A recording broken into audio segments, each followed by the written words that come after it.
Copyright disclaimer under Section 107 of the Copyright Act 1976. Allowance is made for fair use for purposes such as criticism, comment, news reporting, scholarship, and research. Fair use is a use permitted by copyright statute that might otherwise be infringing. Nonprofit, educational, or personal use tips the balance in favor of fair use.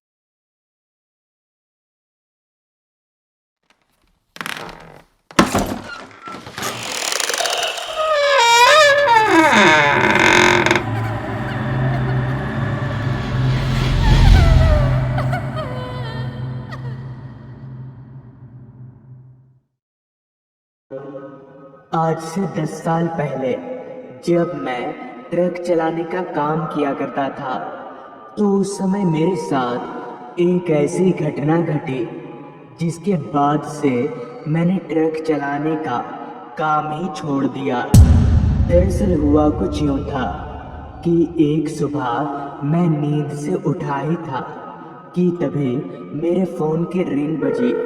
मैंने जब phone देखा तो उसमें truck के मालिक का call आ रहा था। मैं झट से कॉल रिसीव किया तो मालिक ने कहा, कांता, तुम्हें आज शाम को ट्रक लेकर ग्वालियर जाना होगा, तो तुम ठीक शाम के 5 बजे ट्रक लेकर लोडिंग पॉइंट पर आ जाना। और हाँ, बंटी को भी साथ लेते आना। बंटी मेरे ट्रक का खलासी जो मेरे साथ करीब 3 सालों से काम कर रहा है। मालिक से बात हो जाने के बाद मैंने बंटी को कॉल लगाया तो बंटी का फ़ोन स्विच ऑफ आ रहा था, लेकिन उसको बताना भी ज़रूरी था कि आज शाम 5 बजे निकलना है। तो कुछ देर बाद नाश्ता करके मैं सीधे बंटी के घर गया तो वहाँ बंटी काफ़ी तेज बुखार के कारण कराह रहा था। उसकी इस हालत को देखकर मैं समझ गया कि आज मुझे अकेले ही ट्रक लेकर जाना पड़ेगा। अच्छी बात तो ये थी कि ग्वालियर एक रात का ही सफ़र था, मगर मुझे कहाँ पता था कि ये रात मेरे लिए कुछ इस तरह से गुजरेगी। खैर, कुछ देर बंटी के पास बैठने के बाद मैं अपने घर आ गया और निकलने की तैयारी करने लगा। सारी तैयारी करने के बाद ठीक शाम के 4:30 बजे मैं घर से निकला और 5 बजे तक लोडिंग पॉइंट पर पहुंच गया, जहां करीब 1 घंटा ट्रक लोड होने के बाद ठीक 6 बजे मैं ट्रक लेकर ग्वालियर की तरफ चलता बना। ठंड काफ़ी तेज थी, जिस कारण मैंने ट्रक की सारी खिड़कियों को बंद करके रखा था।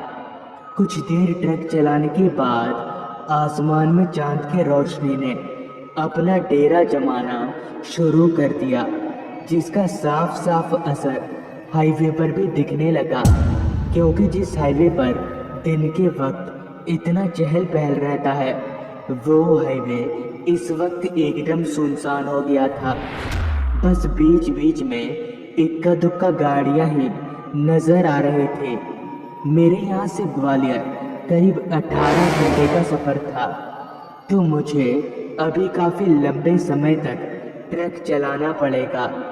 अब ट्रक चलाते चलाते काफ़ी वक्त गुजर गया और हाईवे भी अब पूरी तरह से वीरान हो गया था।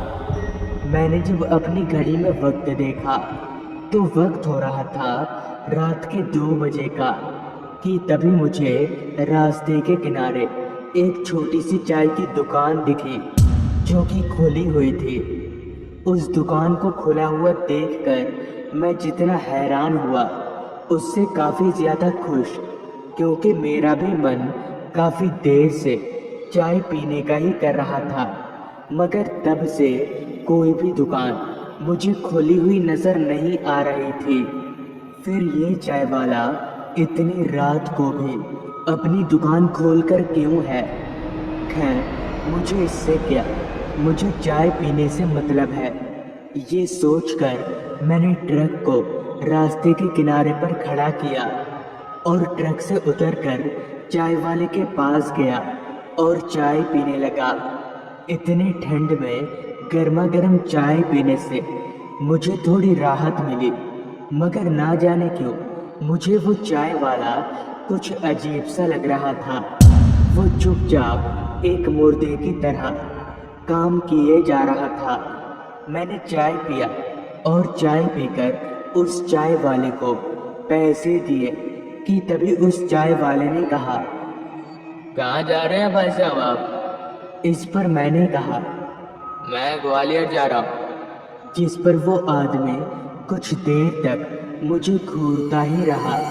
फिर एक दबी हुई आवाज में बोला, भाई साहब, इस रास्ते से रात के वक्त जाना खतरे से खाली नहीं है, तो आप आज रात भर यहीं रुक जाइए, सुबह चली जाइएगा।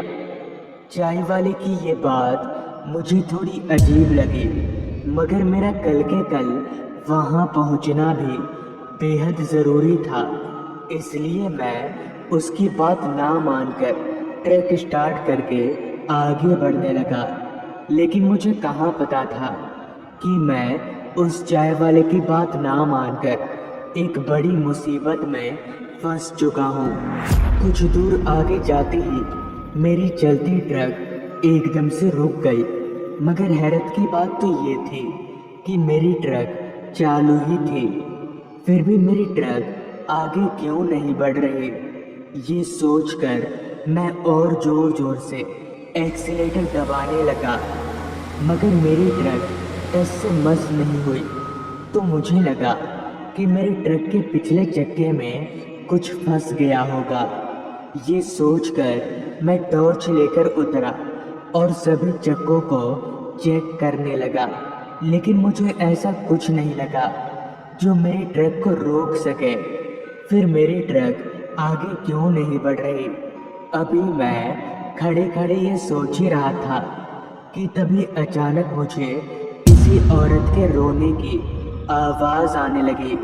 अचानक इतनी रात को इस वीरान रास्ते पर किसी औरत की रोने की आवाज़ को सुनकर मैं चौंक गया कि तभी वह रोने की आवाज़ और तेज हो गई। वो आवाज़ सुनकर मुझे ऐसा लग रहा था कि वो रोने की आवाज़ मेरे अगल बगल से ही आ रही हो। तो मैं अपनी टॉर्च की लाइट को इधर उधर घुमाकर उस औरत को खोजने लगा। इधर उधर टॉर्च की लाइट घुमाते घुमाते जब मेरी टॉर्च की लाइट एक पेड़ के नीचे पड़ी तो मैंने देखा कि एक औरत पेड़ के नीचे बैठकर रो रही है।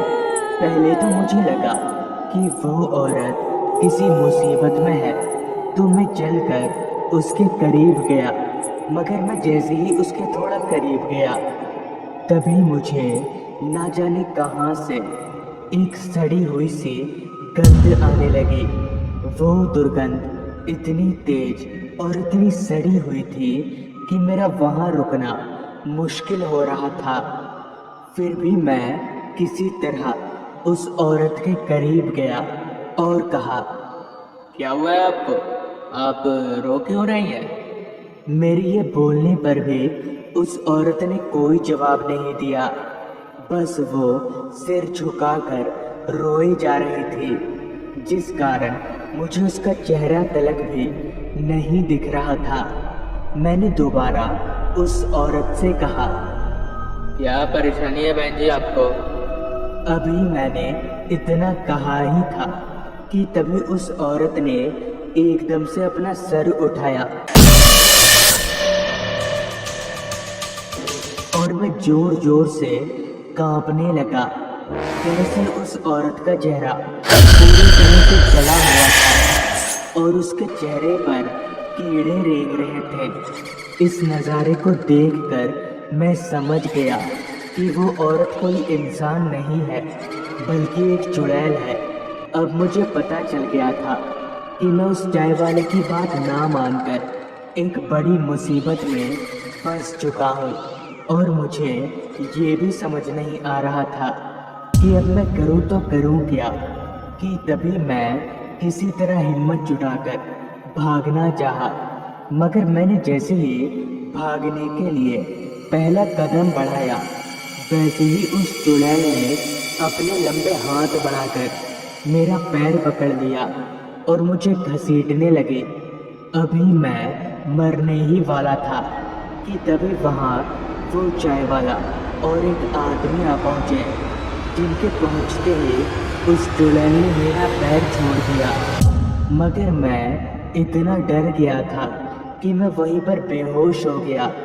फिर जब मेरी आँख खुली तो मैं हॉस्पिटल में था। डॉक्टर से पूछने पर पता चला कि कोई मुझे बेहोशी की हालत में हॉस्पिटल के बाहर छोड़कर गया था। मगर उस चाय वाले और उस आदमी का कोई अता पता नहीं था। एक दिन हॉस्पिटल में रहने के बाद अगली सुबह जब मैं उस जगह पर पहुंचा और वहां के लोगों को पूरी बात बताने पर पता चला कि कुछ सालों पहले उस औरत का वहां घर हुआ करता था। मगर ना जाने कैसे एक दिन उसके घर पर आग लग गई और वो औरत जलकर मर गई। तब से उसकी आत्मा वहीं भटकती है। फिर जब मैंने उस चाय वाले और उसके साथ आए उस आदमी के बारे में पूछा तो मुझे पता चला कि आज से 1 साल पहले वो चाय वाला और वो आदमी रात के वक्त इसी रास्ते से घर लौट रहे थे। चुड़ैल ने उनको भी मार दिया था। तब से उनकी भी आत्मा कभी कभी लोगों को दिख जाया करती है।